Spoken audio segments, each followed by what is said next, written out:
God say amen. Real quickly, turn with me to Isaiah chapter 40, verse 27. Isaiah chapter 40, verse 27. Isaiah chapter 40, verse 27. We'll go there quickly and we'll be ready to go. Isaiah chapter 40, verse 27. If you have it, say amen. Why do you say, O Jacob, and speak, O Israel, my way is hidden from the Lord, and my right is disregarded by my God? Have you not known? Have you not heard? The Lord is everlasting, is the everlasting God, the creator of the ends of the earth. He does not faint or grow weary. His understanding is unsearchable. He gives power to the faint and strengthens the powerless. Even the youth will faint and be weary, and the young will fall exhausted. But those who wait for the Lord shall renew their strength. They shall mount up with wings like eagles. They shall run and not be weary. They shall walk and not faint. Real simple title, I want to tag this: Help is on the way. Help is on the way. Let me hear you say, help is on the way. Let's just start off straight off the bat. Just to get some. Let's just agree on something. It's a lot going on in the world today. I'm going to try that again. It's a lot going on in the world today. You kind of want to watch the news, kind of don't want to watch the news because the news is so depressing. There's so much going on. That when you watch it, you're depressed, but if you don't watch it, you don't know what has happened. You don't know whether to go hide under a desk if you haven't watched it, or see what's going on if we're going to war. It's a lot going on. The pandemic seems to have asked for an extension from the powers that be, and it's a lot going on, and you're like, when is all of this going to be over? Our states, our nation, it's just a lot going on, and then I haven't even gotten to your house and everything you have to deal with. And it's just a lot going on. And often as a believer, you try to put on the strong face, but in the back of your mind, you have to be wondering, when is help going to show up? Often as a believer, you've been told, to hold your head up, be faithful, be thankful. But in the back of your mind, some days you're wondering, when is any of this going to get better?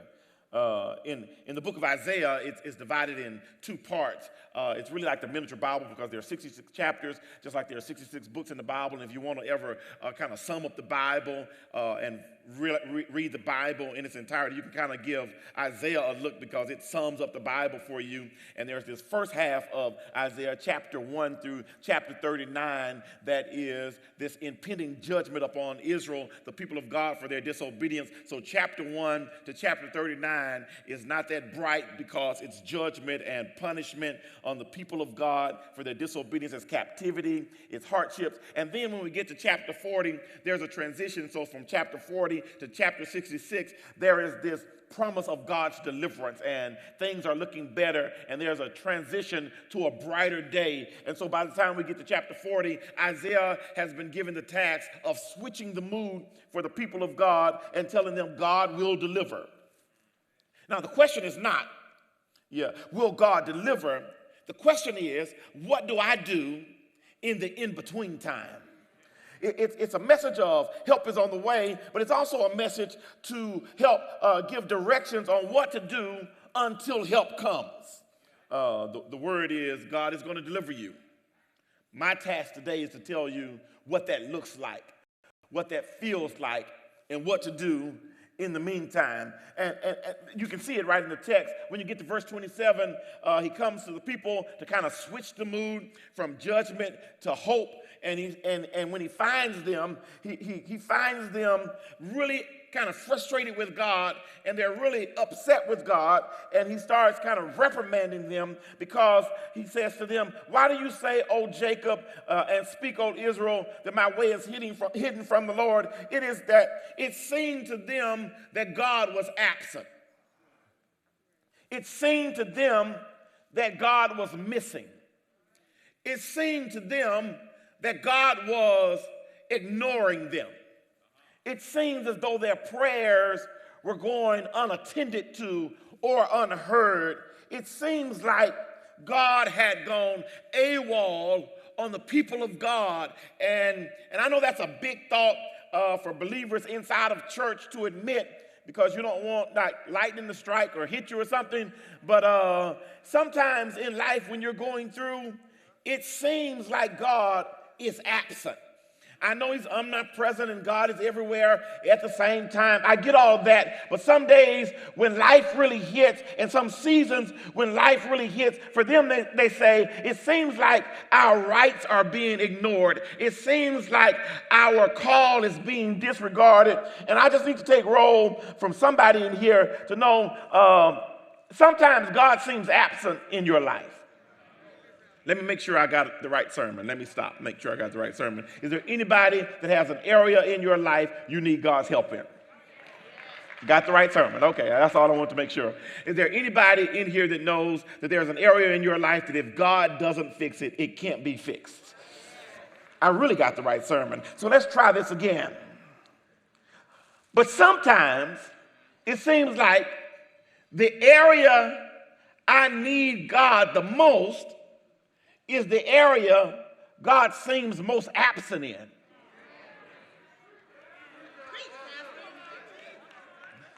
Tell your neighbor what they're supposed to say to me right there. They're supposed to say, preach, Alexander, preach. That's what you're supposed to say. Next time they miss their cue, just do like this real hard. Like, you know what you're supposed to say. Let's try it again. Preach, Alexander. We'll rewind and give you one more chance, and then I don't want to have to do this again. You understand? Sometimes the area of my life that I think I need God the most is sometimes the area it seems like God seems to be ignoring or absent. And it's frustrating praying about something and watching it get worse. It's frustrating praying about a marriage and it gets worse. It's frustrating praying about a child and it gets worse. It's frustrating praying about family issues, and instead of better, they're getting progressively worse. And somebody's dreading Monday because you've been praying about the job, but the job is getting worse. And sometimes you're like, do you hear me? Do I need another number? Do I need to try another way? Because sometimes it seems like God is totally absent on the area you need him most. There it is. And it's not that I'm not blessed, but sometimes it's hard to appreciate all my other blessings when the area I really need it still goes on. Thanks for a nice car, but I need a good spouse right now. And thanks for a beautiful house, but can you take care of the children that's in here that's driving me crazy? And I wish I had somebody. And thanks for good clothes, but I need this body to stop hurting. And sometimes I have a whole lot of things that are going good, but what about the area you seem to be ignoring? And I hear the preacher say, help is on the way, and I want to know, when will help come? I mean, when? You ask good questions, like help is on the way. How far is it? Help is on the way. Can you send me your location? Like your current location, like how far are you from me, and when is this help coming? And am I getting this in deferments? Am I getting all my help? Or I'm just going to get a little help at a time? Because as long as I've been waiting, when you finally show up, I need all of my help. And so this is what the prophet says. And it's going to sound real simple, but guess what? Can I have permission to be real simple today? Because you already need help. The last thing you need is a complicated preacher. Help is going to come when you remember who God is.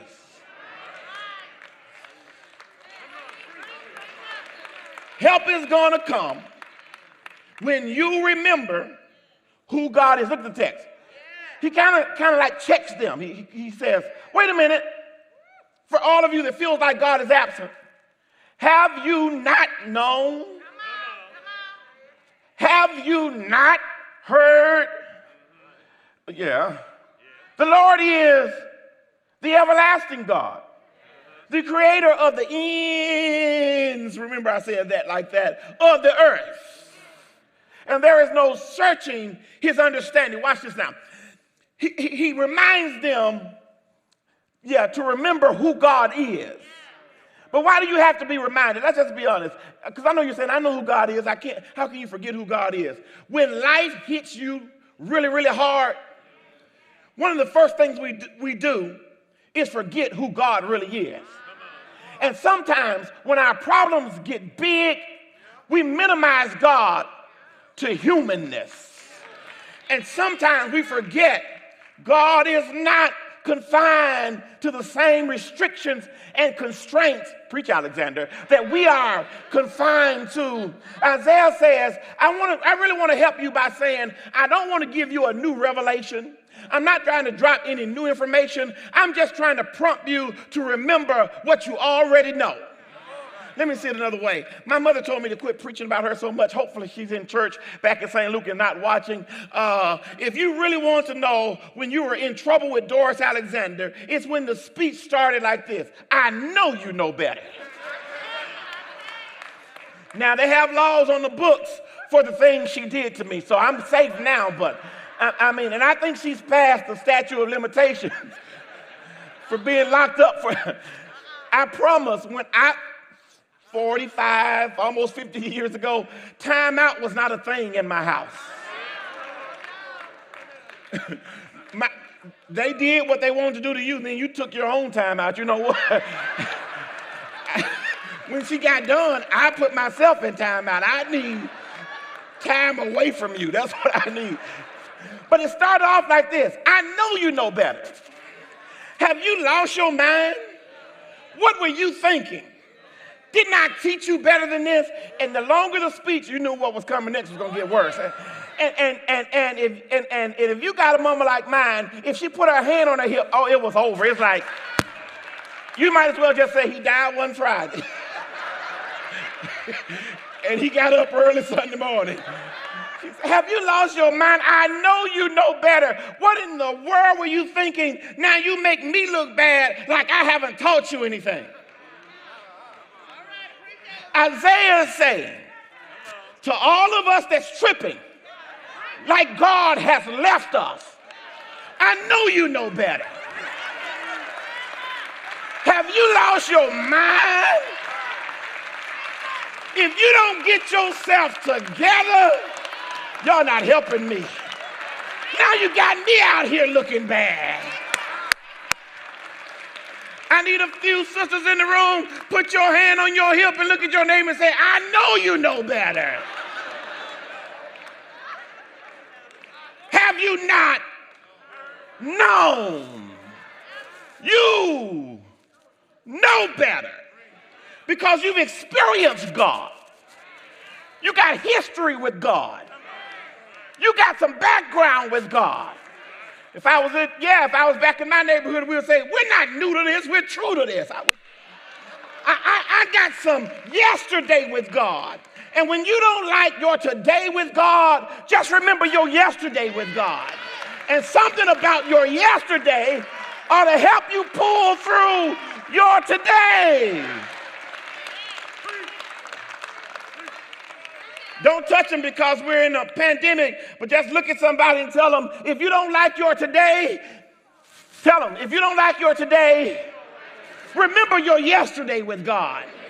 If you ever make it to a bad chapter in your book and it looks like you're not going to make it out of that chapter, just back up to some previous chapters. This is not the first time you've had a storm.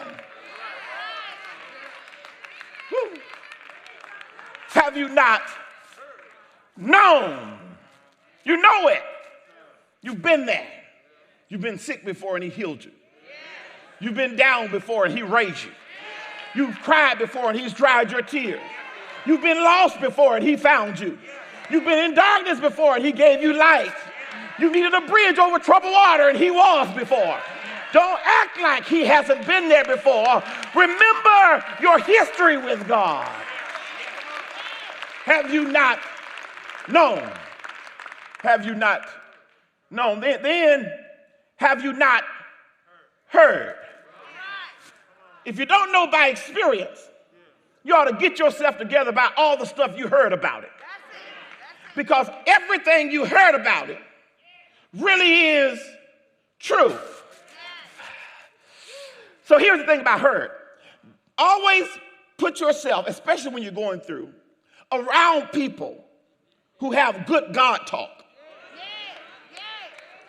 The last thing you need to do when you're already down is be around folks who's always talking down.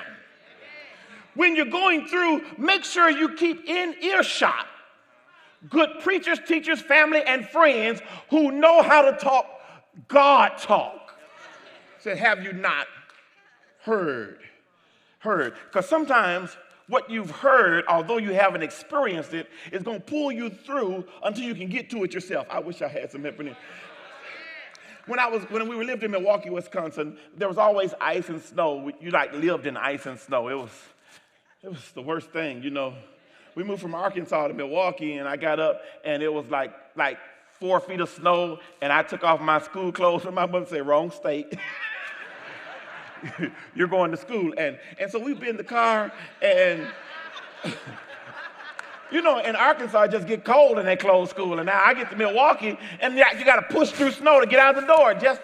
I was like, oh, we do this? And we were driving, and she hit an ice patch, and she takes her foot off the gas, but she doesn't slam on the brakes when you feel yourself slipping. And then she looks at me when we're done sliding, and is like, did you see what I just did? Come on. I'm like, I'm 10. I just want to ride. I didn't know I was... I didn't know I was supposed to be watching. And she said, I took my foot off of the gas, but I resisted the impulse to hit on the brakes. I'm preaching and you don't even know it yet. And at 10, I'm like, okay. And a year or two would go by and it would happen again. She would hit an ice patch and she would take her foot off the gas, but she wouldn't hit the brakes. She said, Eric, were you paying attention? And I'm like, I don't even have a car.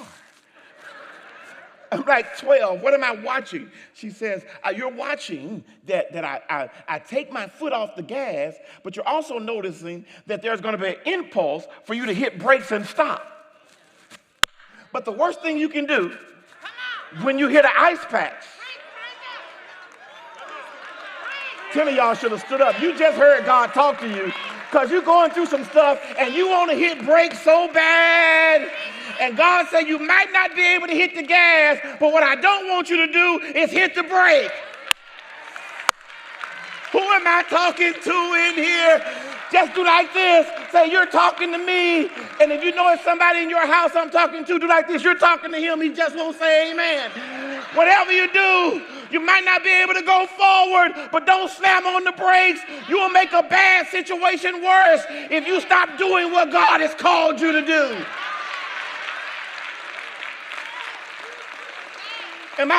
Because when I hit ice patches in my life, I want to slam on brakes and say, you know what, I'm out. I don't want this. But you can destroy something stopping before God says so. Here's what my mother says to me. My mother says to me, I'm telling you now because you're sitting on the passenger side. I told you I'm Baptist Costa. I want to start dancing right now. I just want to start. If I was back in St. Luke, they would let me stop preaching and just shout for about 30 seconds because she says a day is going to come and you won't be sitting on that side. A day is going to come. I'll be over there and you'll be over here. And you got to remember what you heard because a day is going to come. You'll be in the driver's seat. Thank God for every preacher I heard.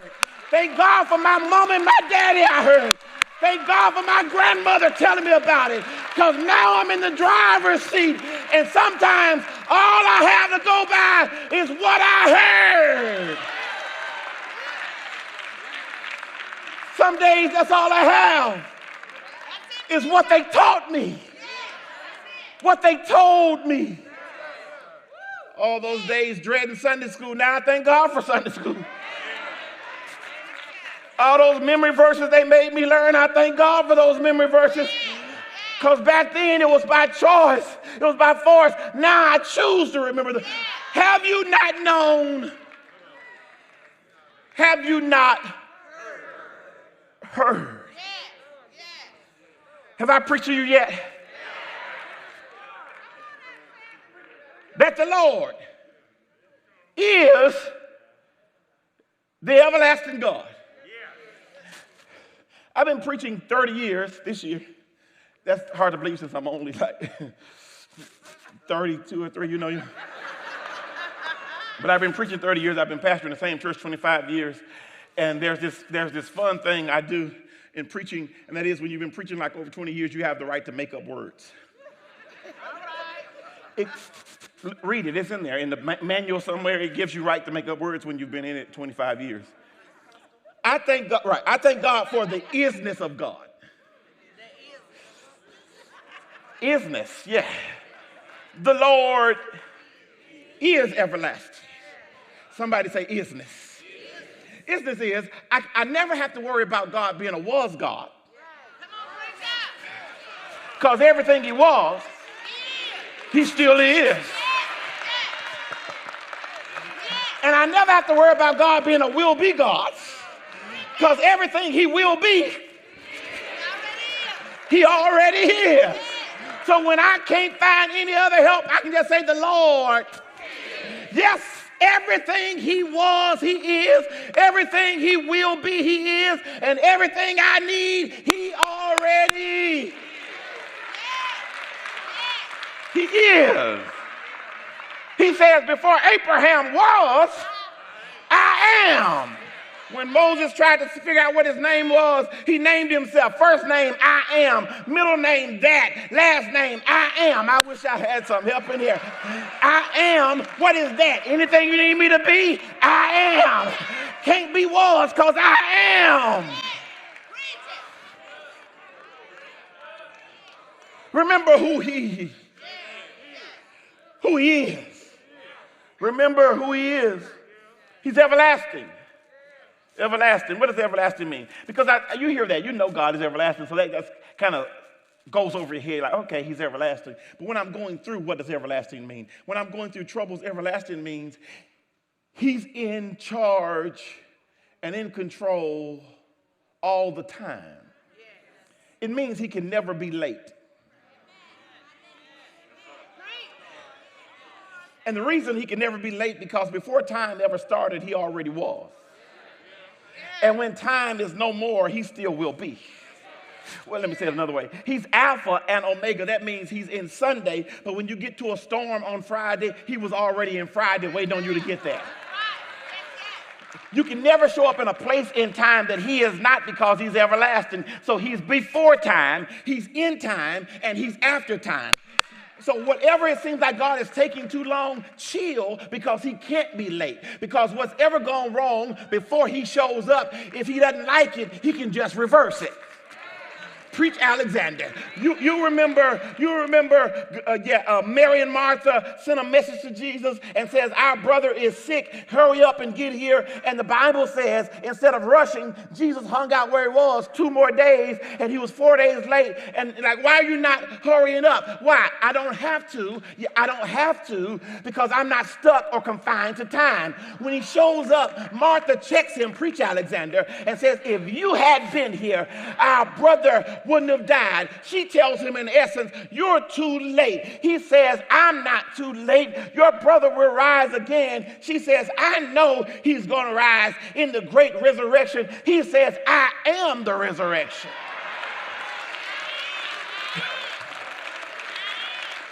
When I show up, everything you need just showed up.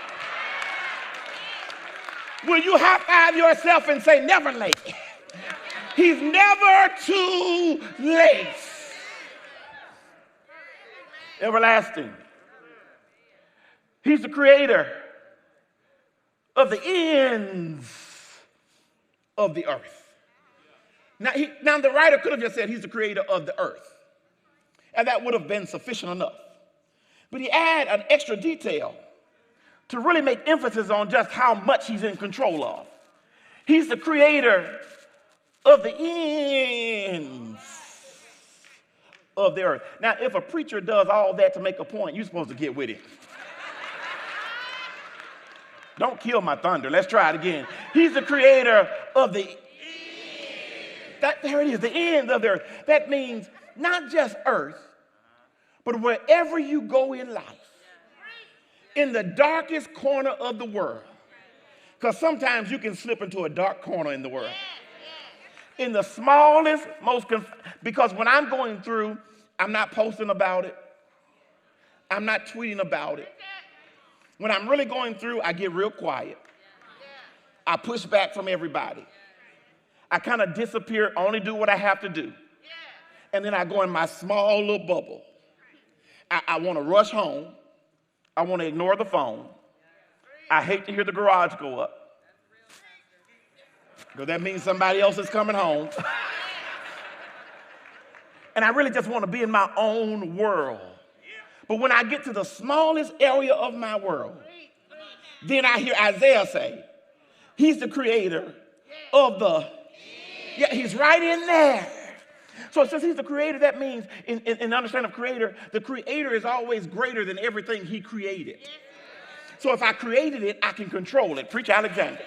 So whenever you start tripping and you don't know what to do, just go outside. And when you go outside, listen to the silence of the heavens. And when you go outside, check out the goings on of outside. And when you get outside, notice the seasons keep on happening. Spring still happens. Summer still happens. Fall still happens. You're preaching, Alexander. Winter still happens. Put your weight on it, Alexander. Just watch. The sun still comes up in the morning. Still goes down in the evening. The moon still comes out at night. The stars still sparkle at night. Just pay attention to outside. Somewhere in the neighborhood, a dog is still barking. Cats still meowing. Just pay attention to nature. They don't do it. Turn on National Geographic Channel. Lions still roar. Bears still growl. Snakes still crawl. Birds still slide. Fish still swim. I'm waiting on you. What I'm trying to tell you is everything God made still works. I wish I had company in the room today. That everything he created still works. Grass still green. Trees still go up. Bushes still stay low. Everything God made still. I'm the creator of the ends of the earth. Remember who he is. There's something else. I'm going to cut some of this off my sermon. Let me go to this part. When you get done remembering who he is, then I need you to remember who you are not.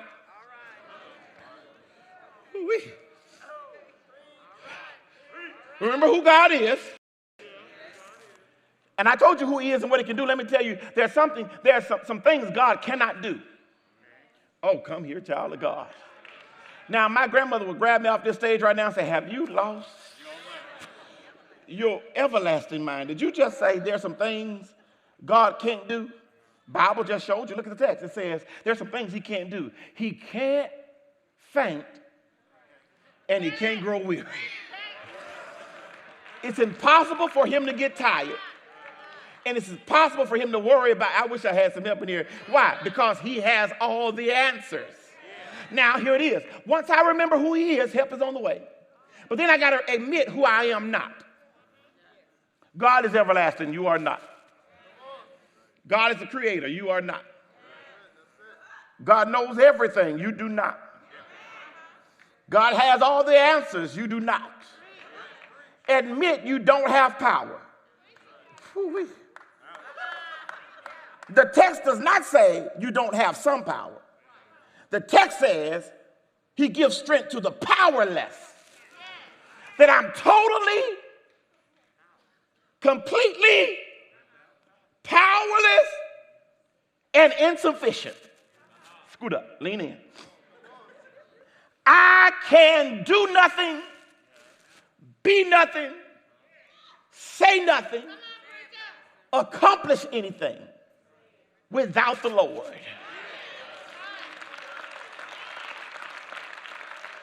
Everything I am, I've needed God to be it. Woo-wee. Everything you've done right, God did it. Woo-wee.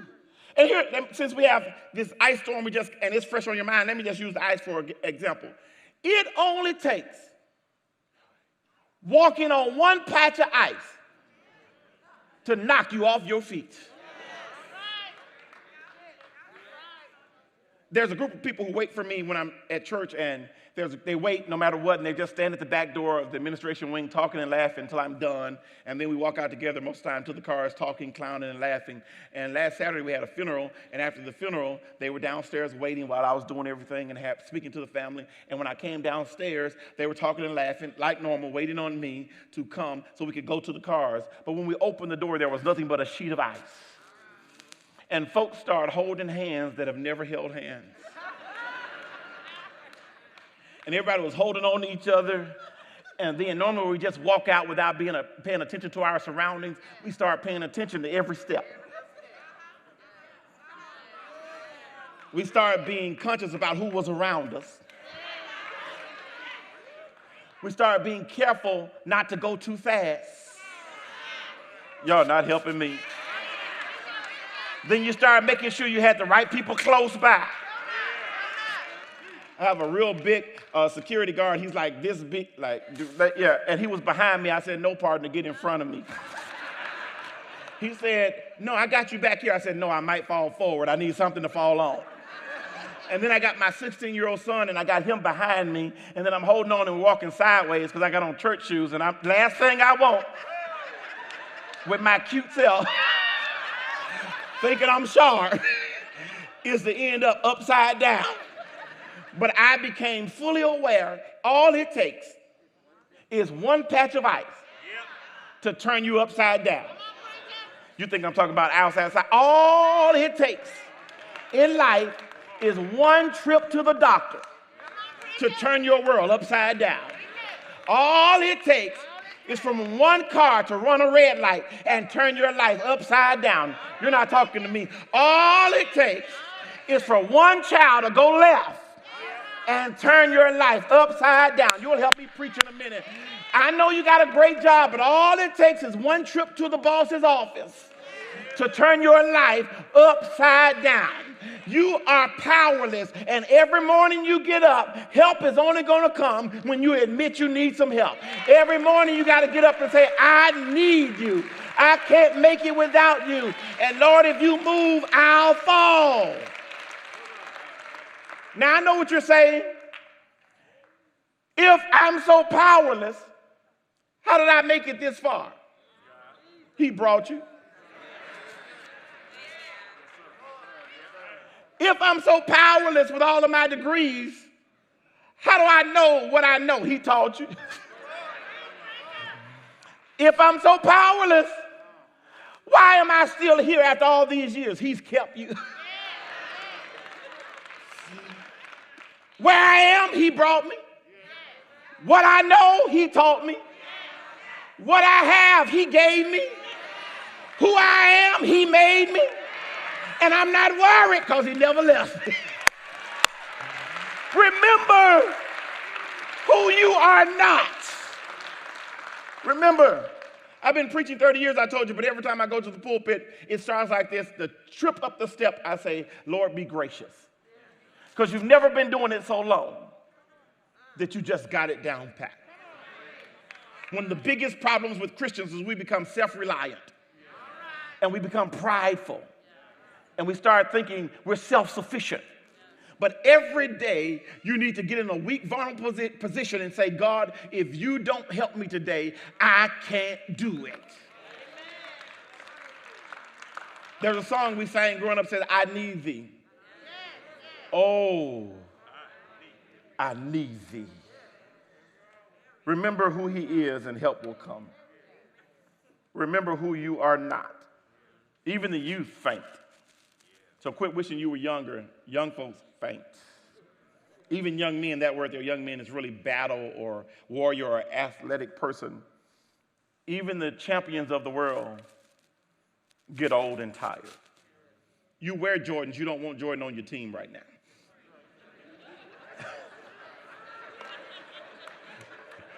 You would not be picking your starting five. He's like, I want Michael Jordan. No, thank you. I want to wear Michael Jordans.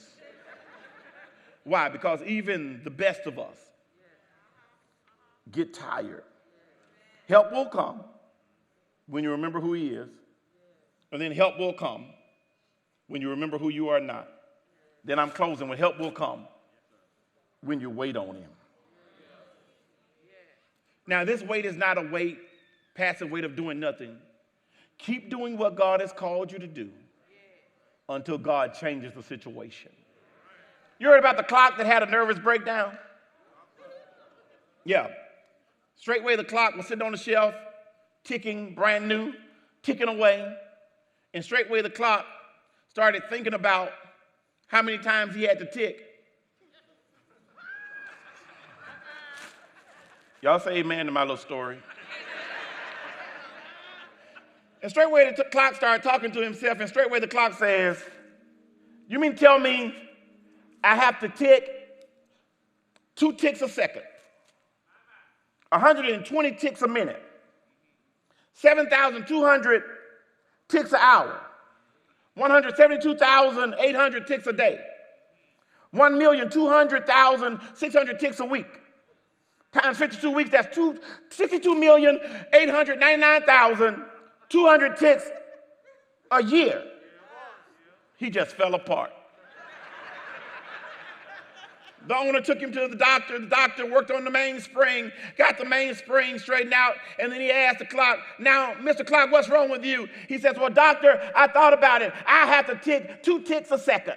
Then I have to tick 120 ticks a minute. And then I have to tick 7,200 ticks an hour. And then he said, wait a minute, Mr. Clock. I get all of that. But how many ticks do you have to tick at a time? He said, oh, that's easy. Just 1 tick at a time.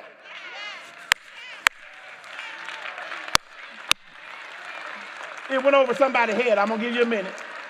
He says, go home and don't worry about the 7,200 ticks an hour.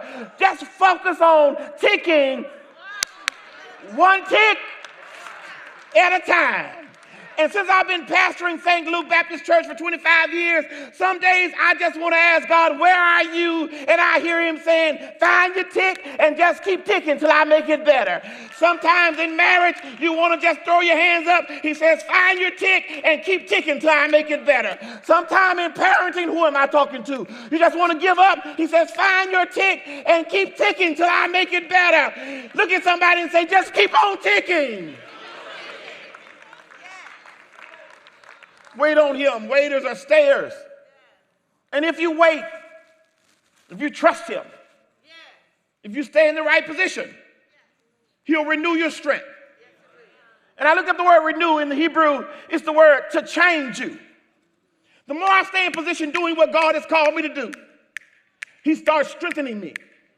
So by the way, help is going to come, but help will first come inside of you, not in front of you. So just because the situation in front of your eyes haven't changed doesn't mean God has not changed the situation, because sometimes before he changes it, he changes you. I'm gone. I got to get out of here. But what if your help has already shown up? What if your help is not in them? What if your help is already in you?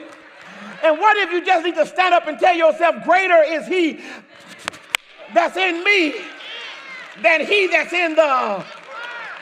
Renew that strength. Mount up with wings as eagles. He'll give you power to rise above it all.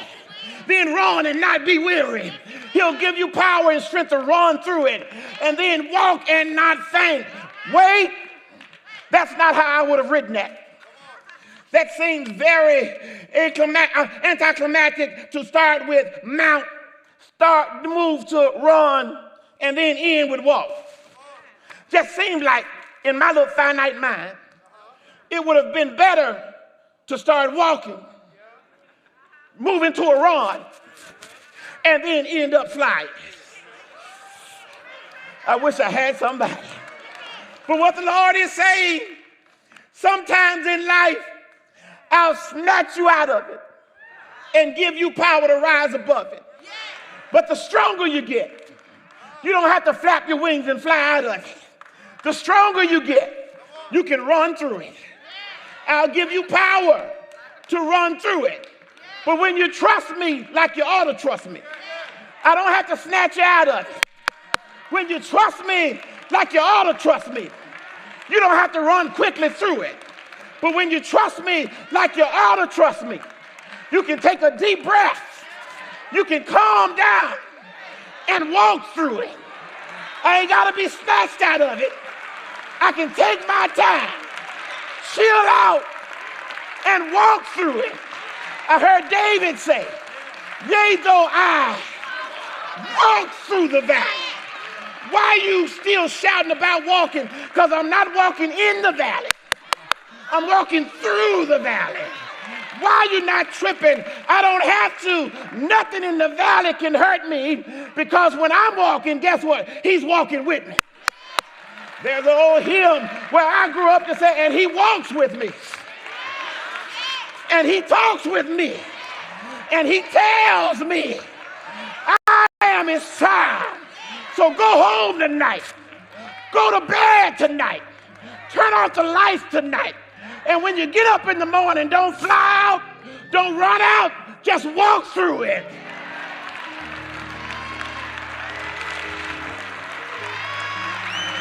Just walk through it. If your family in trouble, walk through it. If your job in trouble, walk through it. If your life is upside down, walk through it. And it's good news, he's walking with you.